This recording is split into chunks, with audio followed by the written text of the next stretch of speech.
Assalamualaikum warahmatullahi wabarakatuh. Baiklah, pada kesempatan hari ini kita akan membahas tentang sejarah perkembangan hadis. Lebih spesifiknya, kita akan membahas tentang sejarah perkembangan hadis masa Rasulullah SAW, kemudian masa sahabat, dan dilanjutkan masa tabi'in. Pada makalah ini sudah dijelaskan semua tentang semua hal tersebut, dan saya melihat yang pertama adalah dari daftar pustaka atau sumber rujukan. Di sini menggunakan kita hitung 1, 2, 3, 4, 5, 6, 7, 8. Bagus sekali, sudah lumayan untuk tahap awal semester 1 penulisan makalah dengan 8 referensi sudah cukup bagus. Di sini ada hal sedikit yang perlu diketahui dalam penulisan referensi atau daftar pustaka. Itu biasanya hangingnya itu agak menjorok. Nah, jadi setelah baris pertama, baris keduanya itu yang menjorok. Nah, itu lebih bagusnya seperti ini. Tapi secara umum sudah bagus. Baik, kita langsung membahas satu persatu. Kata pengantar saya lewati dulu. Kemudian ada sedikit transliterasi yang perlu diperbaiki. Tabi'in itu tak biasa, kemudian A-nya panjang dan A menggunakan ain. I-nya seperti ini. Tabi'in. Dan karena transliterasi, maka harus ditulis miring. Bab 1, pendahuluan. Secara umum saya lihat sekilas penulisan makalah ini cukup bagus, cukup rapi daripada sebelum-sebelumnya dan daripada kelas lain. Spasi sudah 1,5, kemudian pakai justify, berusaha menulis transliterasi sebaik mungkin meskipun masih ada kekurangan. Seperti hadis, hadis itu bukan T garis bawah, tetapi hadis itu jika transliterasi Menteri Agama tahun 87 menggunakan S titik atas. Jika transliterasi internasional menggunakan TH. Jadi itu boleh memilih, misalkan ini S titik atas. Nah, semua penulisan hadis di sini perlu diperbaiki. Insya Allah gampang, tinggal merubah total dengan replace kata-katanya yang mau dirubah tulis di sini, kemudian yang benar tulis di sini. Itu semua akan berubah. Itu caranya dengan Ctrl G, kemudian klik replace. Rumusan masalah, bagaimana perkembangan hadis masa Rasulullah. Tujuannya mengetahui perkembangan hadis masa Rasulullah. Ini sudah bagus sekali penulisannya dari pemakalah ini. Tapi ini perlu diperbaiki, tapi ini juga perlu diperbaiki transliterasinya. Hadis pada periode Rasulullah. Secara umum saya tidak menemukan kesalahan, hanya transliterasi sedikit saja. Hadis seperti sebelumnya. Footnote ini juga bagus, meskipun saya lihat ini tidak pakai Zoter atau Mendeley, yaitu manual, tetapi sesuai dengan kaidah yang diminta, yaitu pada penulis ditulis lurus, kemudian judul ditulis miring, tempat terbit, penerbit, dan tahun terbit serta halaman. Bagus. Jadi untuk kelompok setelahnya harus mencontoh makalah ini. Saya ingin menjelaskan sedikit hadis periode atau pada masa Rasulullah. Rasulullah Shallallahu Alaihi Wasallam pernah bersabda, jangan sekali-kali kamu menulis sesuatu dariku kecuali Al-Quran. Barang siapa yang telah menulis sesuatu dariku selain Quran, maka hendaklah ia menghapusnya. Berkenaan dengan hadis tersebut, sahabat tidak berani untuk menulis suatu hadis tanpa seizin Rasulullah Shallallahu Alaihi Wasallam. Mereka menghafalkan. Jadi pada zaman Rasulullah itu hafalan sahabat itu kuat-kuat. Di sisi lain banyak orang pada zaman tersebut, tidak semua ya, ini tidak semua, tapi banyak orang pada zaman tersebut tidak bisa menulis. Dan terkadang ketika seorang itu menulis sesuatu, dianggap hafalannya itu tidak kuat. Jadi orang hebat pada zaman dahulu itu hafalannya kuat. Bahkan sebelum Rasulullah itu lahir, orang-orang Quraisy itu hafal syair ribuan bait. Nah, jadi kalau orang menulis ada kesan hafalannya itu tidak kuat. Nah, para sahabat zaman dahulu ketika Rasulullah Shallallahu Alaihi Wasallam mendapat wahyu, di sisi lain Rasulullah juga bersabda melalui kaulnya, perkataannya, atau perbuatan ataupun takrir, para sahabat merekam semua dengan hafalan. Dan sebagian ada yang menulis, karena larangan ini tidak bersifat mutlak. Nanti akan kita lihat bagaimana sebagian sahabat juga menulis pada zaman tersebut. Hal ini sangat penting kita pahami karena orang orientalis beranggapan bahwa hadis itu tidak ditulis zaman Rasulullah dan baru ditulis 200 tahun setelah Rasulullah Shallallahu Alaihi Wasallam wafat, sehingga otentisitas dari hadis tersebut dipertanyakan. Ini tidak orisinil, tidak dari Rasulullah, tapi buatan orang-orang yang hidup 200 tahun setelah Rasulullah. Hal tersebut sebagaimana di Injil. Injil itu baru ada setelah berapa ratus tahun setelah meninggalnya Nabi Isa.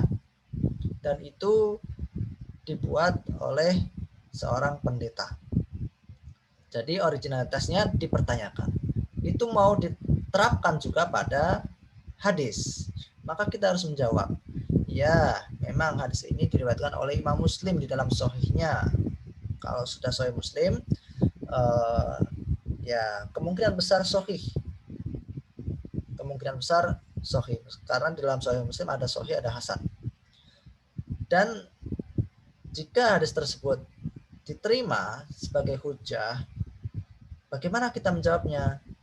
Memang larangan ini ada zaman Rasulullah, tetapi sebagian sahabat yang lain dibolehkan untuk menulis. Akan kita lihat pada halaman setelahnya.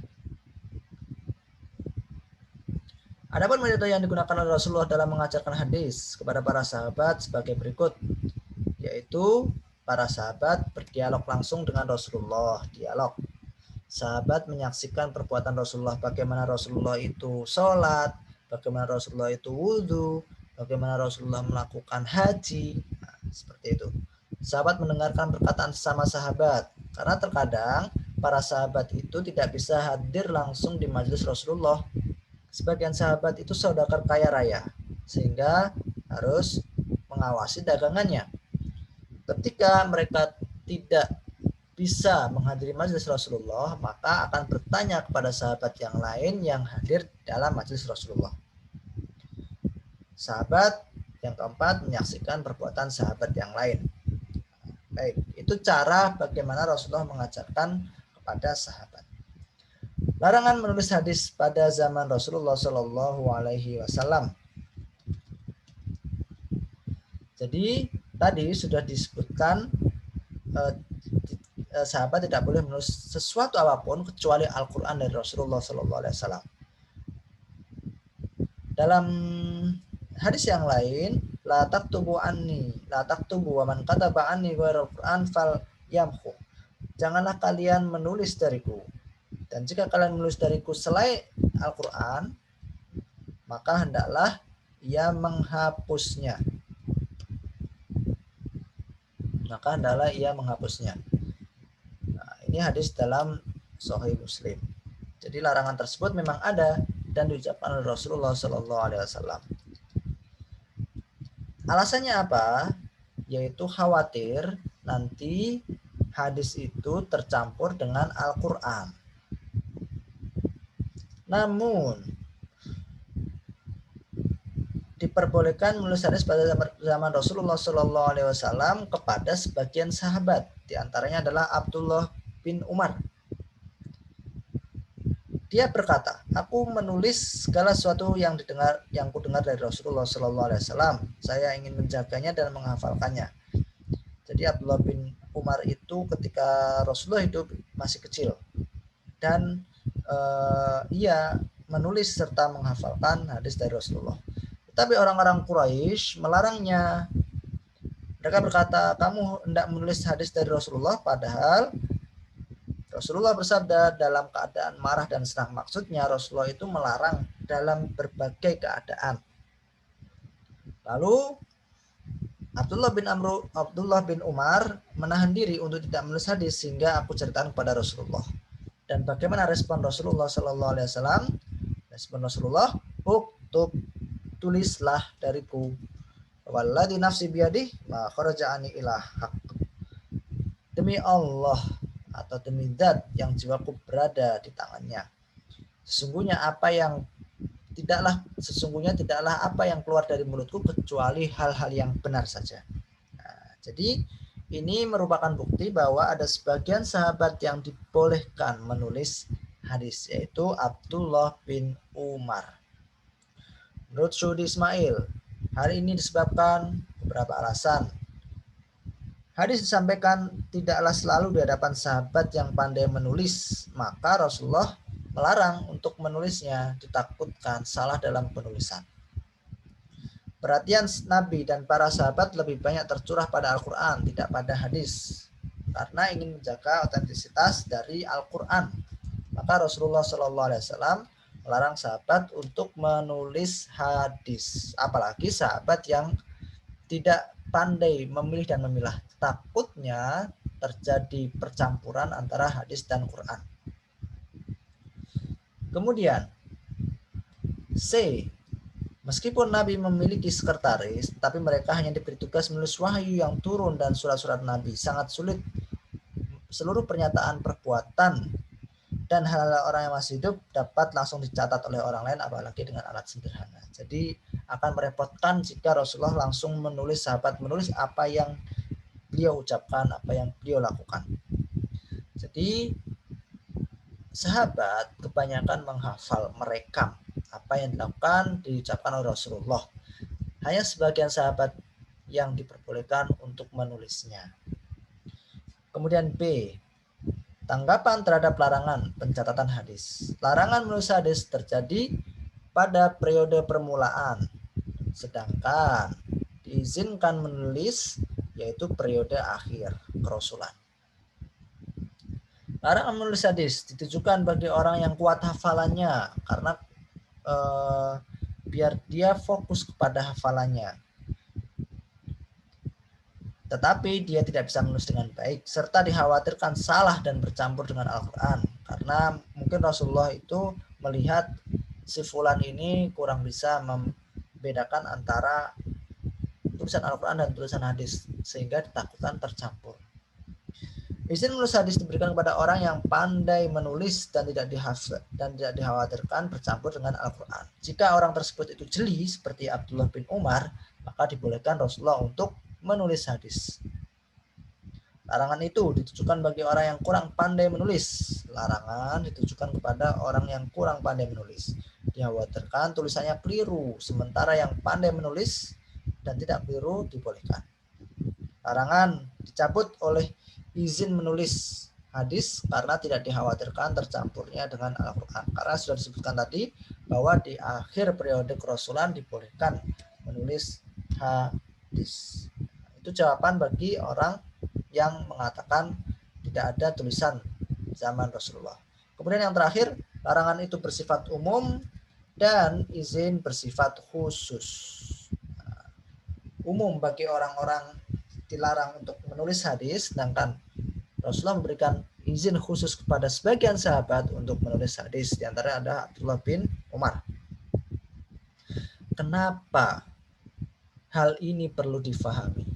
Karena orientalis menyerang Islam terutama menyerang hadis dari segi originalitas. Jika tidak ada hadis pada zaman Rasul, berarti hadis itu baru ditulis 200 tahun setelah Rasul. Orang yang hidup 200 tahun setelah Rasul tidak bertemu dengan Rasul.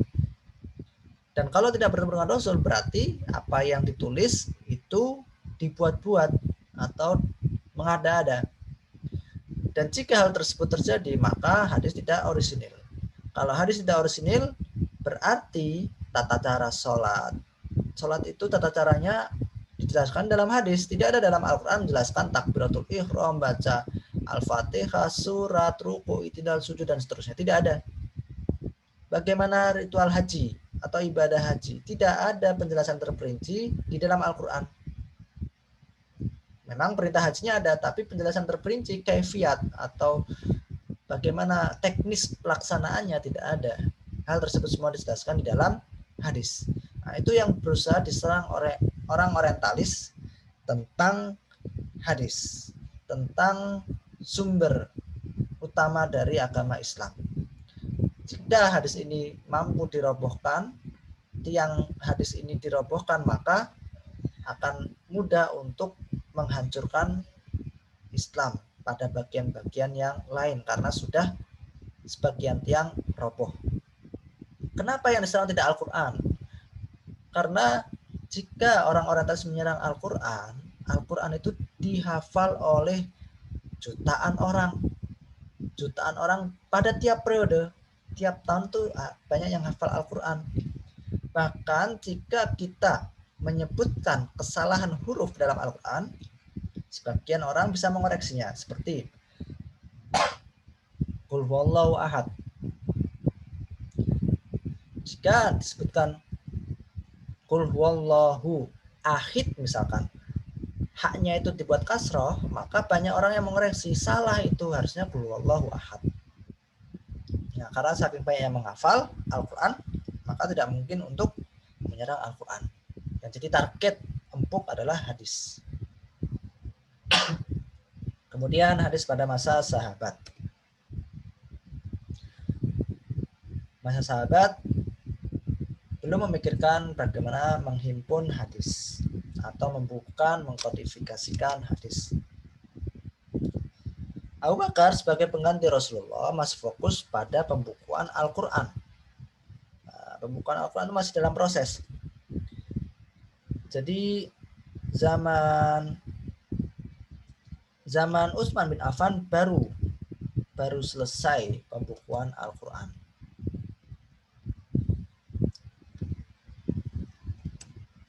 Dimulai dari zaman Abu Bakar. Keterlibatan sahabat Nabi dalam para sahabat langsung mendengar sendiri dari Nabi. Baik ada suatu soal yang diajukan kepada Nabi lalu menjawabnya, atau karena Nabi sendiri yang ingin memulai pembicaraan. Jadi ketika zaman sahabat, karena banyak langsung mendengar dari Nabi, maka jika ada yang tidak difahami, saling bertanya antara satu dengan yang lain.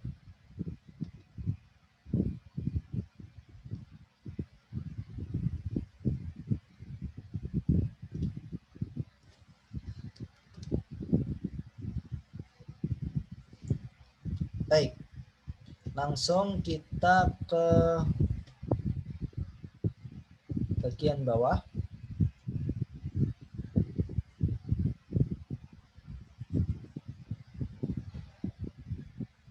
Langsung pada bagian bawah. Zaman Abu Bakar As-Siddiq. Menurut Adzabi, Abu Bakar merupakan sahabat yang pertama-tama menunjukkan kehati-hatiannya pada periwayatan hadis. Di sini diceritakan bahwa zaman Abu Bakar itu ada mirasul jaddah.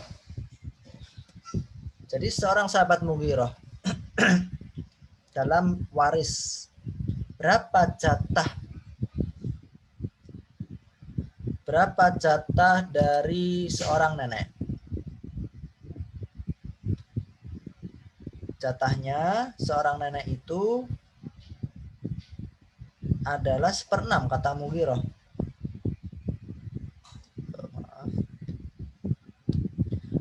Tapi Abu Bakar tidak serta-merta menerima hal tersebut. Maaf, ini saya tutup dulu. Ada sesuatu yang error.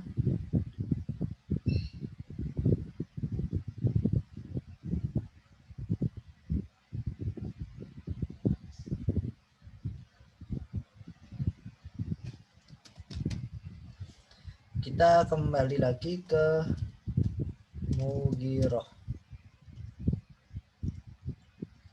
Jadi zaman Abu Bakar, seorang sahabat bernama Mughirah menyatakan bahwa waris nenek itu harusnya 1/6 bagian.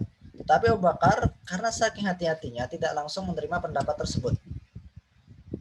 Ia bertanya kepada sahabat yang lain, adakah di antara kalian yang menyaksikan atau mau menjadi saksi terhadap pernyataan dari Mughirah? Maka Ibnu Maslamah, Muhammad bin Maslamah ini menjadi saksi bahwa apa yang dikatakan Mughirah itu benar. Baru setelah itu Abu Bakar menetapkan warisan buat nenek adalah 1/6. Ini saking hati-hatinya Abu Bakar terhadap hadis Nabi. Jadi memastikan bahwa hal tersebut memang benar dari Rasulullah SAW. Begitu pula zaman Umar bin Khattab. Umar bin Khattab baru menerima riwayat dari Ubay setelah sahabat yang lain di antaranya Abu Dzar menyatakan telah mendengar hadis yang diucapkan oleh Ubay. Umar berkata, demi Allah sungguh tidak menuduhmu berdusta. Saya berlaku demikian karena berhati-hati dalam periwayatan hadis Nabi.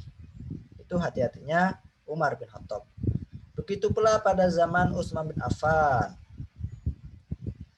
Utsman meminta sahabat agar tidak banyak meriwayatkan hadis yang mereka tidak pernah mendengar pada zaman Abu Bakar dan Umar. Ini saking hati-hatinya Utsman bin Affan. Ini ada sedikit kesalahan yang berwarna kuning Abu Bakar.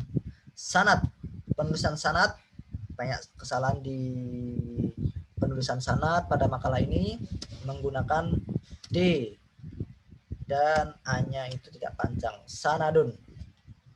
Jadi sanad pendek semua A-nya. Sanad seperti ini. Tolong semuanya dirubah dalam penulisan sanad. Utsman pribadi tampaknya memang tidak banyak meriwayatkan hadis. Ahmad bin Hanbal meriwayatkan hadis Nabi yang berasal dari Utsman sekitar 40 hadis saja. Itu pun banyak matan hadis yang terulang karena perbedaan sanad. Jadi Utsman sedikit jumlah hadis yang diriwayatkannya. Ali bin Abi Thalib meminta riwayat hadis setelah periwayat hadis yang bersangkutan mengucapkan sumpah. Kalau yang meriwayatkan hadis berani bersumpah bahwa itu dari Rasulullah, baru Ali bin Abi Thalib menerima hadis tersebut. Ali bin Abi Thalib juga tidak banyak meriwayatkan hadis. Jumlah yang diriwayatkan Ali bin Abi Thalib adalah 70 hadis dan sebagian terulang. Begitulah kehati-hatian para sahabat dalam meriwayatkan hadis. Hadis pada masa tabi'in muncul pemalsuan hadis. Muncul pemalsuan hadis pada zaman tabi'in, apalagi setelah zaman fitnah antara Ali bin Abi Thalib dan Muawiyah.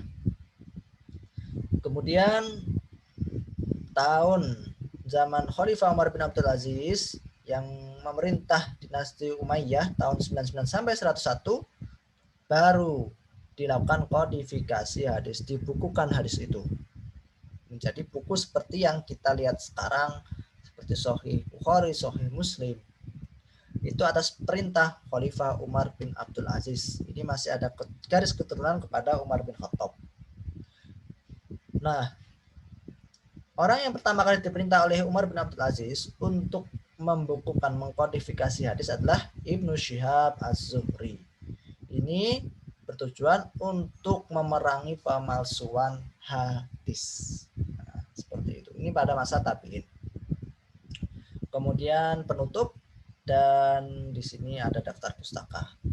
Saya lihat penulisan pada makalah ini sudah cukup bagus, 95% lah dapat saya katakan bagus secara penulisan, footnote, substansi, daftar pustaka, kerapian, itu 90%, 95% sudah bagus.